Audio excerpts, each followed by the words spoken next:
You're standing on the shores of the Ohio River, cruising north into a quiet night in Cincinnati.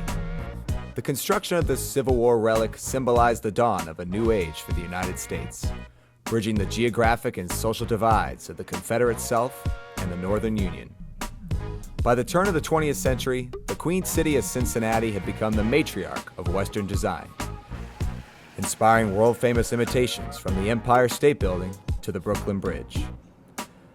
To most, this region is better known as the birthplace of aviation, and since the Industrial Revolution, the visionary designs of Cincinnati's best aviators and architects relied on subtractive manufacturing machines like mills and drills to cut those designs to life.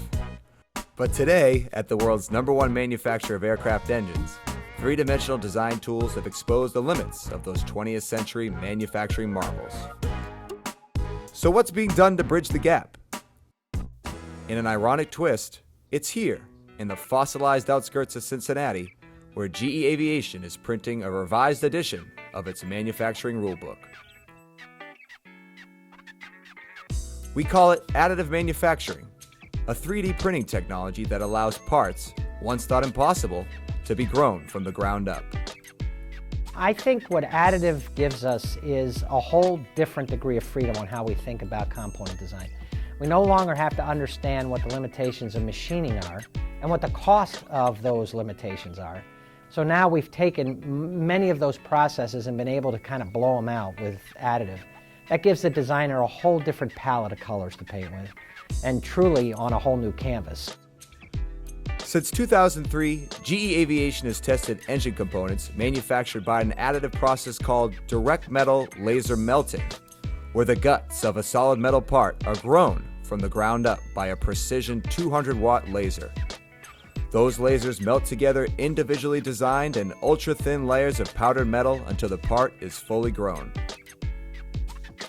What's pretty exciting for the additive technologies is that we believe we have the capability to produce components and alloys that would be very difficult or if impossible actually to produce traditionally. One problem additive solves is fuel nozzle coking. Traditional fuel nozzles spray fuel into the combustor at temperatures as hot as 3,000 degrees. Over time, carbon deposits form on the inside of the nozzle, degrading the efficiency of the fuel spray and the engine's durability. GE's additively manufactured fuel nozzle for the LEAP engine is grown with internal support ligaments and cooling pathways designed to eliminate fuel coking, making the part up to 5 times more durable than its machined equivalent. Our work with the fuel nozzle has been really groundbreaking.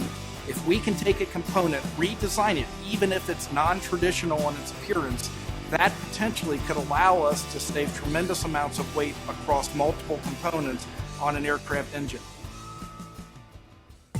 What was once 18 parts is now one single piece, making the additive fuel nozzle up to 25% lighter than its predecessor. 19 lightweight additive nozzles will be installed in every LEAP engine we build, resulting in significant fuel savings. In many regards, we look at this technology as replacing, in some instances, traditional technologies like castings or machining and brazing and welding. One of the exciting parts about the technology is we can combine multiple components that used to be brazed or welded together and make them into one single complex unit. By 2020, GE Aviation will manufacture more than 100,000 additive parts for the LEAP and GE 9X engines. In the next 5 years, GE will invest more than $3.5 billion in new equipment to produce advanced components, like additively manufactured blades and blisks. To meet its record production backlog, GE Aviation is developing ultra-powerful laser beams and built-in inspection processes that could increase additive manufacturing speeds up to 20 times faster than what's possible today. It's really remarkable, and this is just the beginning. We've just begun to touch the surface of all the potential applications that we envision additive will be able to be applied to in the future. We're talking about multiple components, multiple different alloys, and many product enhancements that we believe in the next 10 to 20 years will quite honestly revolutionize the way many parts are produced for components going on to gas turbine engines. For generations, locals have poked fun at Cincinnati's reluctance to move on from its oldest of traditions. Mark Twain once joked that if the world ever ended, it'd be best to live in Cincinnati, because the city is always 20 years behind the times.